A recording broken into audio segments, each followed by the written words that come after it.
Nijar Sabuwa TV, al'ummar Nijar mata da maza 'yan uwa masu albarka da suke bin mu a cikin wannan shiri barkamu da lokacin da kowa ke ciki.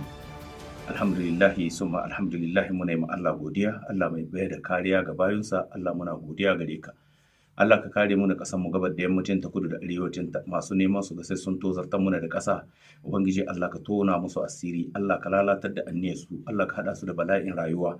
Mata ne ko maza ne cikin ƙasar Nijar suke zaune ko wajenta da masu kama musu, Allah ka haɗa su wuri guda ka haɗa su da bala'in rayuwa. Muna godiya gare ka Allah da ka saman muna ƙasa mai suna Nijar. Allah muna godiya gare ka da ka saman muna shugabanni kuma masu albarka waɗanda suke iyaka ƙoƙarin su ga sun daidaita al'amura na ƙasarmu tsakanin tsaro da abin da zai kawo tattalin arziki shi ci gaba. Al'ummar Nijar 'yan uwa masu albarka bayanai guda biyu muke dauke da su.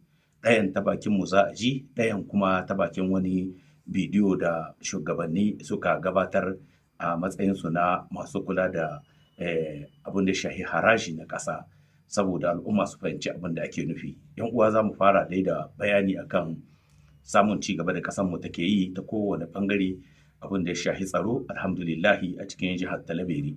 Kullum 'yan uwa muna gaya muku cewar duk lokacin da an ce an kashe soji guda ɗaya na Nijar to a saurari sojojinmu mutum 100 da za su kashe cikin 'yan ta'adda mun gaya muku wannan.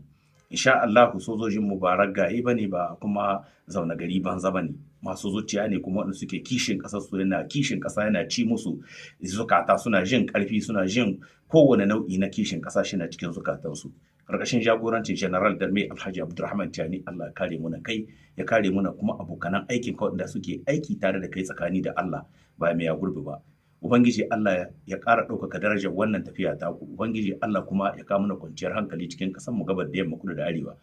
Al'ummar Nijar mata da maza 'yan uwa masu albarka mu kula da abu guda da yake a gaban mu cikin ƙasar mu shine mu sa ido akan duk wani motsi na wani abun da bamu yarda da shi ba. Walau mai ƙarfi ne, walau mara ƙarfi ne, mu sanar da jami'an tsaro domin su za su yi maganin abun kowane iri ne. 'Yan uwa al'ummar Nijar kullum muna kira gare mu haɗa kanmu mu tashi tsaye mu yi ƙoƙari mu jajirce da cewar sai mun ga mun kama ƙasarmu mafita a rayuwa kuma shugabanninmu aikin da suke kenan. Da haka 'yan uwa masu albarka mata da maza muna godiya bisa jan ƙoƙarin da kuke yi na kama jami'an tsaronmu ta hanyar ba da labarai waɗanda ku kanku ba ku fahimci menene ba amma in kun ka ba da labarai da kun ga jami'an tsaronmu sun gabatar da wannan abu sai ku fahimci ko menene wannan abun yake nufi. Da haka muna musu godiya. Service de renseignement ta mu ta Nijar karkashin jagorancin wannan jajirtaccen namiji Bala Arabi, Ubangiji Allah ka dafa mata, Allah ka ƙara kama muna. Mu muna alfahari da service de renseignement ta mu ta Nijar saboda mun san aikin da take yi. Service de wadda take a cikin Afirka da kyar za a samu ɗayanta da kyar. To don haka muna yi Allah godiya da ya ba mu ita. 'Yan uwa masu albarka za mu ƙara tunatar da ku cewar mutanen mu suke zaune cikin ƙauyuka a tashi tsaye kamar yadda ake ƙoƙari idan an ga abu ana fahimtar da ana sanar da hukuma domin ta ɗauki mataki, domin duk abin da ka gani wanda zai cuta maka ko kuma wanda kai kana tunanin ba cuta maka zai yi ba alhali kuma cuta ma zai yi, kai ƙoƙari ka sanar da hukuma ita za ta fayyace maka wannan abun menene mai kyau ne mara kyau ne hukuma za ta gaya maka. Da haka shiru an ka ce bai kamata a yi shiru bayan an ga abu ana kyaliya ba. Da haka al'ummar mu mazauna karkara sirtu waɗanda suke zaune akan iyakokinmu akwai 'yan ta'adda, akwai waɗanda kuma suke uwa guda ubansu guda da su da 'yan ta'adda su ne masu dillancin ƙwayoyi don ta hanyar su ce ta'addanci ya ciro a duniya. Da haka al'ummar mu duk abin da kun ga wani yana yi ko ɗan kaɗan ne a cikin ƙauye wanda ya shahi harkar ƙwaya ku yi ƙoƙari ku sanar da jami'an tsaro domin su ɗauki mataki. Wasu ƙasashe da yawa sun lalace al'ummar su saboda harkokin shaye-shayen ƙwaya. Mu ƙasar mu tana iyakar ƙoƙarinta kullum muna cewa ya kamata duniya ta jinjina mu Nijar irin ƙoƙarin da ake na kama manahukan Allah waɗanda sun ka haifi 'yan ta'adda su ne dillallan sayar da ƙwaya. Ubangiji Allah ka ƙara tona musu asiri, Allah ka ba jami'an tsaronmu nasara a kansu ta kowane ɓangare sun ka kullo cikin ƙasarmu, Allah ka sa a gano su. 'Yan uwa masu albarka za mu sa muku wannan bayani na ma'aikatar haraji ta ƙasa da aka yi domin a faɗakar da al'umma ta harshen Faransanci. 'Yan uwa masu albarka wani lokaci mutane da sun ji an hiddo doka to su ka riga malam masallaci suna bayani akan ta alhali kuma gwamnati ba ta yi bayani ba. To alhamdulillahi hukumomi sun yi bayani gashi nan kowa ya saurara, in an ka saurara a nan za a fahimta menene ake nufi da wannan haraji daga ina bullo ina za a da shi. Da haka 'yan uwa masu albarka mu daina sauri in mun ga ƙasa ta hiddo abu mu saurara mu bi a hankali domin akwai fasarar da za ta biyo baya. Yan uwa a yi saurare lafiya wannan shiri namu na Niger Sabuwa TV. Allah shi kama muna. Salamu alaikum wa rahmatullahi ta'ala. Depuis quelques jours, les nouvelles mesures fiscales contenues dans la loi des finances pour l'année budgétaire 2026, adoptée en Conseil des ministres le 31 décembre 2025, ont suscité des réactions diverses de la part des Nigériens qui sont partagées entre l'incompréhension et l'inquiétude.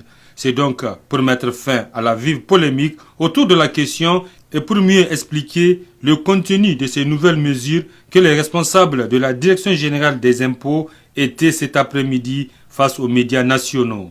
Ces mesures s'articulent autour de 4 points essentiels. Il s'agit des mesures relatives à l'impôt sur le traitement des salaires, ITS, à la taxe sur la valeur ajoutée, TVA, à la taxe sur les dépôts et transferts d'argent et à la taxe sur les paiements en numéraire. En matière d'ITS, il est important de souligner qu'aucune modification n'a été apportée au texte existant jusqu'à la fin de l'année 2025. Les travailleurs n'ont donc aucune inquiétude à avoir car leur ITS n'augmentera pas d'1 franc en 2026 du fait de cette loi de finances. La mesure nouvelle a consisté à corriger certaines erreurs commises dans la rédaction du barème de l'impôt introduit par l'ordonnance 2025-22 du 14 juillet 2025 portant adoption du Code général des impôts. La loi de finances remet donc en place le barème appliqué depuis plus de 10 ans qui, faut-il le préciser, résulte d'un consensus obtenu entre le gouvernement et les représentants du travailleur. En matière de TVA, de taxe sur la valeur ajoutée, comme en matière d'ITS, la loi de finances pour l'année budgétaire 2026 n'a pas supprimé les exonérations de TVA pour les tranches sociales au titre de la consommation d'eau et d'électricité pour les ménages. La mesure prise a consisté juste à corriger certaines erreurs commises dans le texte de l'ordonnance de juillet 2025 portant adoption du Code des impôts.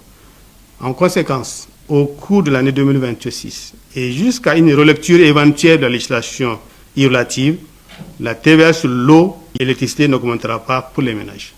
L'un des points ayant suscité beaucoup de réactions, surtout sur les réseaux sociaux, c'est l'institution d'une taxe sur les dépôts et transferts d'argent à travers les plateformes Mainita, Amanata, Airtel Money et autres. Je vous invite donc à retenir que cette taxe comprend 2 taux. Un taux de 0,5% sur les dépôts effectifs et transferts de compte à compte d'un montant supérieur ou égal au plafond fixé par la Banque centrale, c'est-à-dire 2 millions de francs CFA. Ainsi, pour un dépôt, un transfert de compte à compte de la somme, par exemple, de 10 000 francs, par exemple, le montant de la taxe sera de 10 000 fois 0,5%, soit 50 francs CFA. Seuls les dépôts et les transferts de compte à compte sont concernés par la taxation. Les transferts d'un compte à un autre compte ouvert au niveau d'un même opérateur ne donnent pas lieu à taxation. Ça, c'est la loi qui le dit. Les envois directs de fonds et les transferts autres que ceux faits de compte à compte ne sont pas imposables. Les transferts d'un compte à un autre compte ne sont taxables que lorsqu'ils mettent en relation d'affaires 2 opérateurs différents. Le deuxième taux, il est de 5%. Ce taux est applicable lorsque le montant du dépôt ou du transfert de compte à compte dépasse le seuil maximum autorisé par la réglementation bancaire. Il s'agit de cas qui ne devraient en principe pas se présenter dès lors que la société respecte les règles éditées par la Banque centrale. À ce niveau, il s'agit donc d'une simple mesure de dissuasion à l'encontre des acteurs qui tenteraient de violer la réglementation bancaire. Le DGI a souligné que le 4e point, à savoir la taxe de paiement en numéraire, répond à des objectifs stratégiques pour l'État, notamment de favoriser la bancarisation. Cette taxe, dont le taux est de 1%, ne s'appliquera qu'aux transactions de montant supérieur à 100 000 francs réalisées par ou avec les entreprises soumises à un régime réel d'imposition, c'est-à-dire les sociétés, les professions libérales et les personnes physiques dont les chiffres d'affaires annuels sont supérieurs à 50 millions s'agissant du régime réel simplifié ou supérieurs à 100 millions s'agissant des entreprises qui sont au régime réel normal d'imposition.